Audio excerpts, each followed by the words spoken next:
Hello, this is From Caracas, and I'm Rey Gómez. On decolonial theories and decolonial thoughts, I will talk now with Professor Juan José Bautista. He's coming from Bolivia. How are you, Professor? Very well. Thank you for the invitation. Thank you for being with us. We have been reflecting these days with many specialists on a common theme: decolonization, decolonizing thinking, decolonization theories. But I've always liked to start these interviews asking our guests, how do you feel in Venezuela? I've always felt good. It's not the first time I come. I came here since we joined in life to the commander and brother Hugo Chávez Frias, and well, it's always noticeable in the atmosphere the revolutionary spirit. It shows itself. To speak of a revolutionary spirit means to speak of a decolonizing spirit. Not necessarily. Why? In the 20th century, we had the spirits of socialist revolution, starting with the Russian Revolution, right? In Bolivia, we had a revolution also in the year 52. Also in Cuba, there was another revolution. Then, the spirit with which these revolutions were produced was still protected within what we call the categorical framework of modern thought. The categorical framework of modern thought has been developed in Europe and then joined by the United States. By a bourgeois thought, could we say? Well, ultimately, modern thinking is bourgeois, and it isn't an accusation. This we showed it with Marx, with much details. He explains very well how capitalism, in order to be developed, has to reproduce its own cultural horizon, right? And capital is the deployment in the field of colonism from the point of view of the bourgeois, and in the field of culture is the point of view of the bourgeois capitalist who produces a kind of culture that is modern culture. Does capitalism manufacture its own counterculture? No. That's in spite of capitalism, right? I mean, it's not going to produce its own denial. I'm not going to produce those who are going to undermine my own floor. But we could talk then about a simulated denial. Either it would be a assumption there, right? To put down a large sector of the population to justify not only their hegemony but also their dominance, right? Then, for example, in politics, a great definition of what the politics of modernity means is given by Weber when he says that politics is the legitimate domain before obedience, right? So, you produce your own obedience, don't you? And he classifies them just like that. Sure. The obedient, therefore, when they have modern consciousness, are assumed as those who have to obey or follow a type of rules. In this case, in the field of economics, in the field of politics, right? There is an assuming modern consciousness the person is assuming that should serve. Well, not the person, but certain kinds of people. Certain types of people. What kind of people? Dominated, right? The dominated. That don't know they are dominated. Exactly. That is the mystery of fetishism of modernity. Supposedly, we're all free. Marx shows very well the fallacy of the idea of freedom in modernity. He shows very well how it's that people who belong to large numbers of peoples and communities destroy all these peoples and force them to free themselves from that, to be parted from community relations and released by force so that in the city they appear as free individuals. That's a fallacy, right? I mean, freedom means that you choose. How right? to free yourself and when to free yourself. Yes, but in modernity, especially in capitalism, one is obliged to be free, but free in the liberal way, in the sense that all I have is my body and nothing else, right? With some alienation at it too.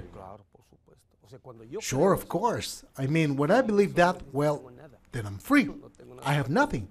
I have nothing but my own corporality to say. It's the egocentric and selfish individuality that has been built from the subjectivity of modernity. And it is also a content of capitalism because of the basis of that Exactly. personality. Capitalism cooperates with all Exactly, its and industry. that makes it culture, and that's what we call modernity, right? So modernity is bourgeois, and then with modern ideology, I make a revolution. That revolution is ultimately bourgeois. Get the picture? Then? If these revolutions are not renewed with the current regime, then they run the risk of failing again, I mean the social state, in the hands of capitalism. Not necessarily, but in another form of dominion. In another form of domination. What form of domination? Every form of dominance is justification, legitimation, production of why it is that a sector of the population has to exercise control, the direction, ultimately the dominion, and others do not.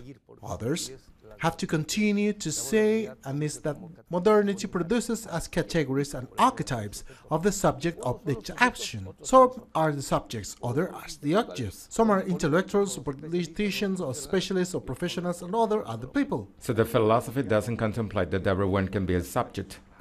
Sure, it's to deny the subjectivity of a large part of the population, right? These, today, are the disposables of the neoliberal model, which the neoliberal model, well, is not going to give the hassle of cleaning, doing ethnic cleansing, kill each other, and for that produces a small walls, to say, isn't it? Then they are the disposable ones, which are an obstacle to the development of capitalism. Pero son un obstáculo hasta cierta... But they are an obstacle somehow, I mean, those people created by the capitalist system itself As disposable. as disposable. Because it comes to mind the fourth generation wars that are so relevant right now. What role do these people play? If they are alienated or if their situation is interpreted from the perspective of modernity, they will aspire the same. I have a motto that I say, and I built it from Marx. It says, do you want to be modern? Then find someone who you dominate and you can be modern. Because modernity is the logic that I exist at the expense of others. Right? Then I have to deny it or dominate or subsume others to force, right? So there's a lot of people come to believe in that, don't they? Let's say the dominated. Why do so many people come to believe in that? Because of the Where does culture. the success of the theory lie? For the modernity, it's great category frame. It's a great amount of data that has imposed with correlative success the modernity of from pre-kinder, isn't it? Even the big colleges, then it's a great data goal, right? That makes appear types of relationships of domination as if it were the only possible way to be in the world. And when I believe that, because I have to find someone to dominate. Generally, the dominated one is the global south. Yes. Since capitalism rises, that is, capitalism constitutes not only the South, but the underdeveloped. In fact, what produces modern development is underdevelopment. Development in the center, underdevelopment in the periphery. They need to produce that.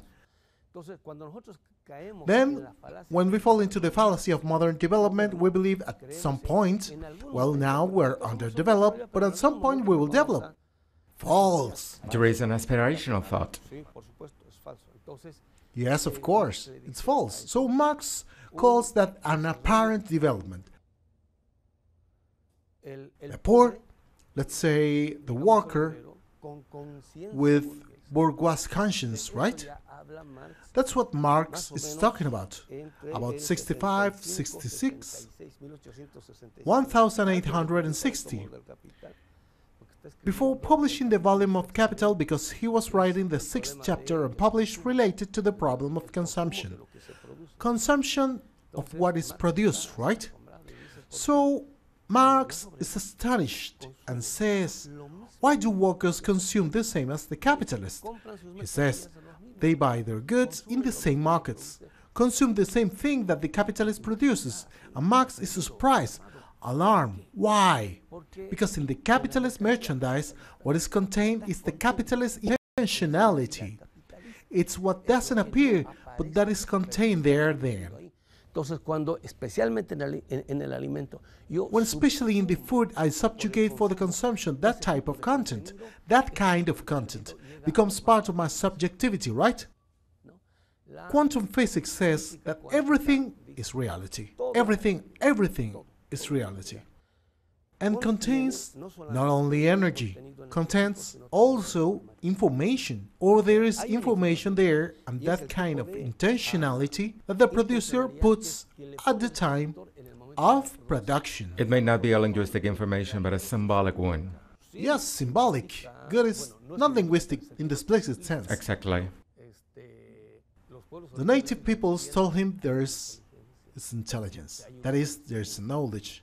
The Andean world has its own agile, right? And that not only is strength if there is no informative content, which must be made explicit.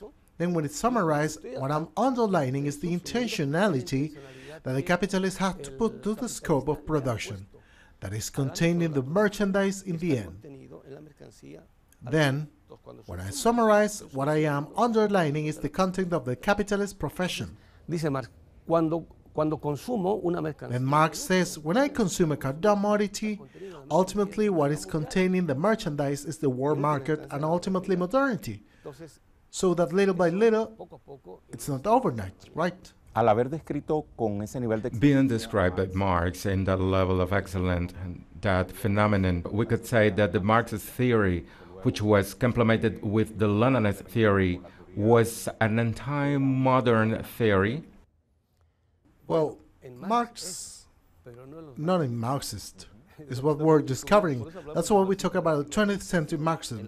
The Marxism of the 20th century is Eurocentric. Wow. And that is why it doesn't work in other countries. It's not that Marx is not right. The problem is how it is interpreted. As we work with the authors, and this starts from Plejano. And now we're starting to do a diagnosis, right? Let's say that the first discussion Marx has with the Russian populists. Russian populists ask Marx great questions, don't they? In the sense that whether or not it's possible to move directly from a non-capitalist society to communism, right? Then, because of the Marxist quotes, who claim to be Marxist, say that in order to go to communism, first, you must be capitalist, or first you got to have. Modernity must be lived in. You have to assume modernity that first, right? And after that is prepare all that. Marx's study, this is the last Marx, a Marx who hasn't been very working. After a long time, says Marx, look what he says, and this is a problem that brings from the grunges, from 1857, 58, from now on. I'll say it in a synthetic way, but it's Marx, and I'm writing my comments. No Marx in a long perspective. Pure dynamite coming out, right? Atomic bombs, to say, right? Weapons of mass destruction of modernity. So serious. Says Marx. The more capitalist a society is, the more modern a society is, the more industrialized it is, society is less prepared for socialism and for communism. Why? Because what produced capitalism and modernity are self-centered, selfish individuals who are not willing to give their lives to others, and much less for nature. Or the community relations a country has, a culture, a world of life is more prepared for a society from which is required the relations of humanity, fraternity, solidarity, etc., etc. On 2011, I was in Bremen with a professor called Helmut Reichel. He thought his whole life to Marx. His whole life he taught Marx. Already retired, the man was a disciple of Adorno. Adorno did his thesis. He directed his doctoral thesis. All his life he taught Marx. He's retired, right? And I said, in 2011, I said to him, Professor, what follows capitalism? Asking him in Europe, he says, nothing. What do you mean, nothing? Then he says, classical liberal capitalism produced at least selfish individuals who care about their wife and children and their family. But the neoliberal model is producing autistic individuals who care only about themselves, while themselves and nothing but themselves. Self-destructive individuals. Well, no. Ultimately, they destroy themselves, but they think that they are developing, performing, etc., etc. Why they worry is a selfishness consciousness for which reality, if it fell as the Mexican says, because pity friends, that is, it's not my responsibility with that type of individual. With that type of human being, it's impossible to make any other way of life beyond capitalism. You mean with that kind of person, isn't a revolution possible? A revolution is not possible. What does it mean? It's possible to install a revolution from the perspective of the first world countries, and at first everyone thought that the revolutions were going to be in the first world countries. False. So where's the hope? So he said to himself, speaking of the Bolivian situation. Because I told him that in Bolivia, it was like, of course, it's that you have still experience of community revelations, and the man all his life thinking about Marx, but this didn't come from the Marxism of the 20th century. The Marxism of the 20th century was racist, right? I remember very well Marxists, that is to say, great, eminent, prominent, then when they spoke of native peoples, I'm talking about late 80s, the early 90s, they say about the aborigines, they are already overcome. Not that. That's what the modernity says. Marx shows very well in the grunges, as it is that the capital, to be able to reproduce as the capital one needs to produce the capital two. That is to say that a type of crisis the capital two puts in crisis to the capital one. Then it produces the 3 capital that puts in crisis the capital 2 and that put expiration. But then it wonders, no? Well, how does capital 1 emerge? And that's when the original accumulation problem comes up, right? At first, the grunges Marx doesn't know, well, they think well, right? And they have conspired in this kind of Eric Hobsbawm, right? The primitive peoples, from there arises the theory of what is called the Asian mode of production. Marx then abandons all that. The Marxism of the 20th century stayed in that as if it were a question of the past. The Bolivian politics proves that it's something of the present and has a possibility of future, according to Marx. Al punto de To the convertirse point of becoming a state.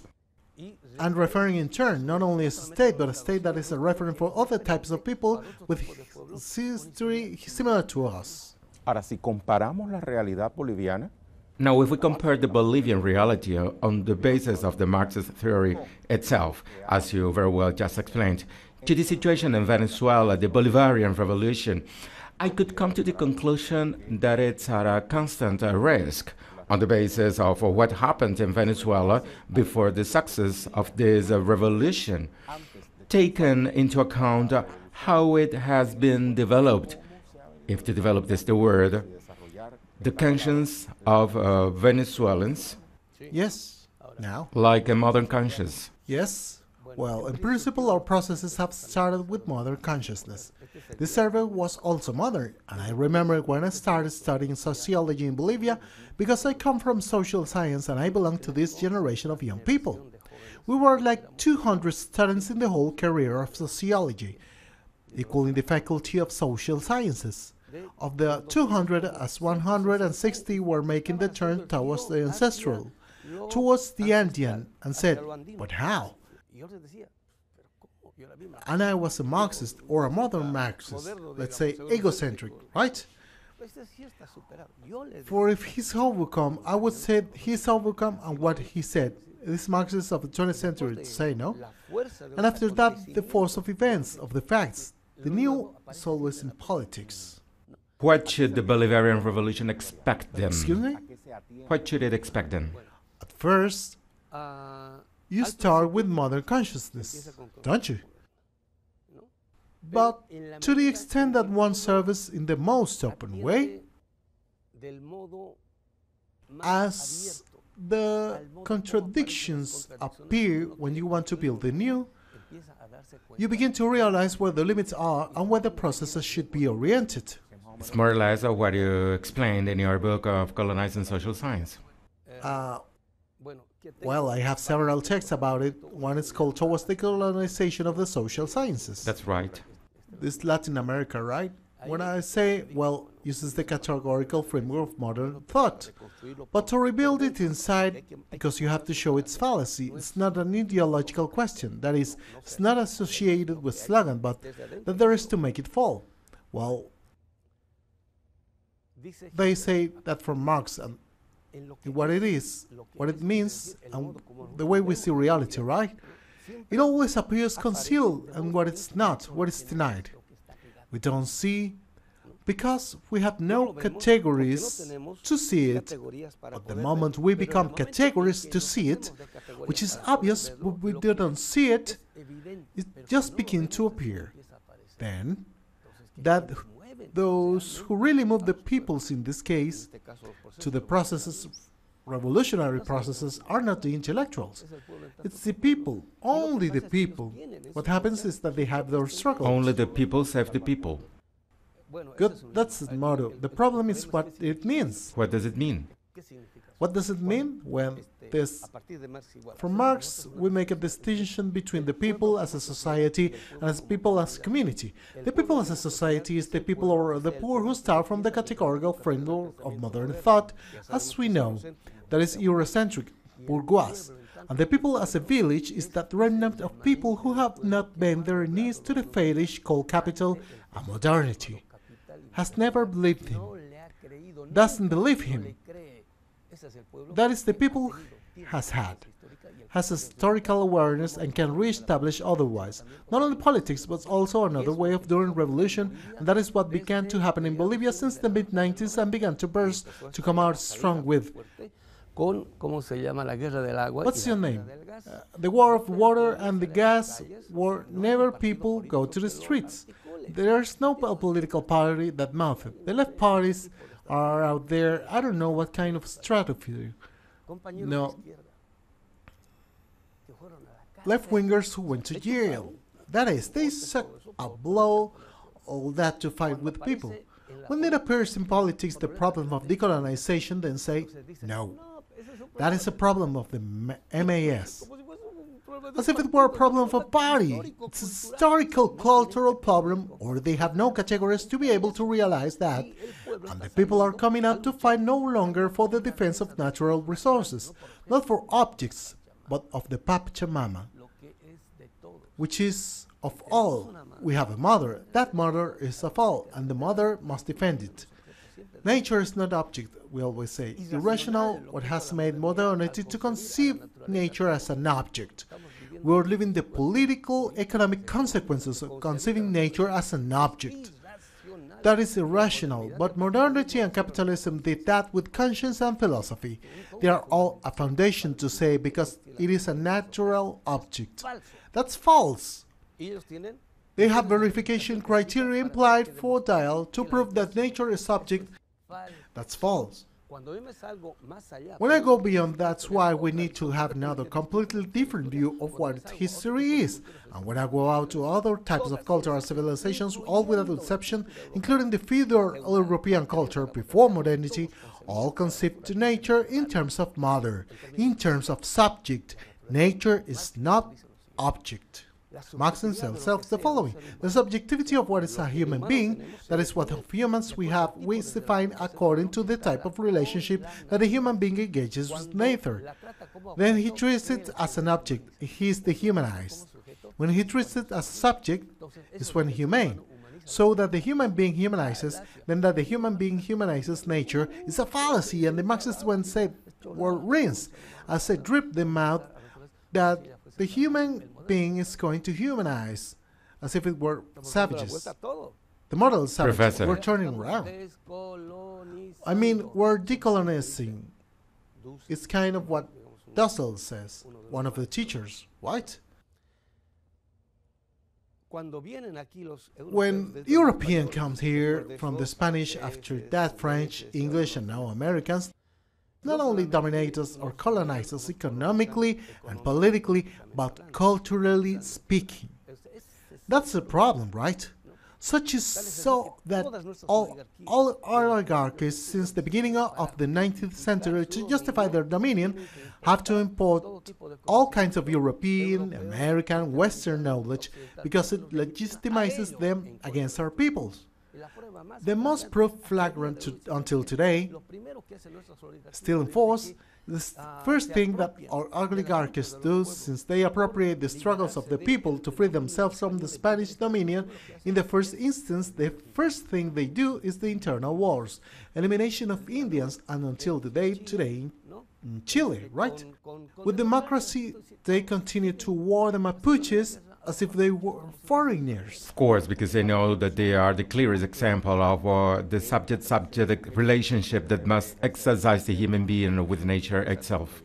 Professor, Exactly. Thank you very much for these explanations for Telesur audience in English. We could spend a lot of time talking Yes. about this, but time runs. I stayed in the middle of what I had to say. That's the reason for a second chance, right? When you invite me, I'm here, right? Thank you very much, Professor. I've been talking with Professor Juan José Bautista on decolonization theories, on decolonization thought. Thank you very much. This is From Caracas. I am Rey Gómez.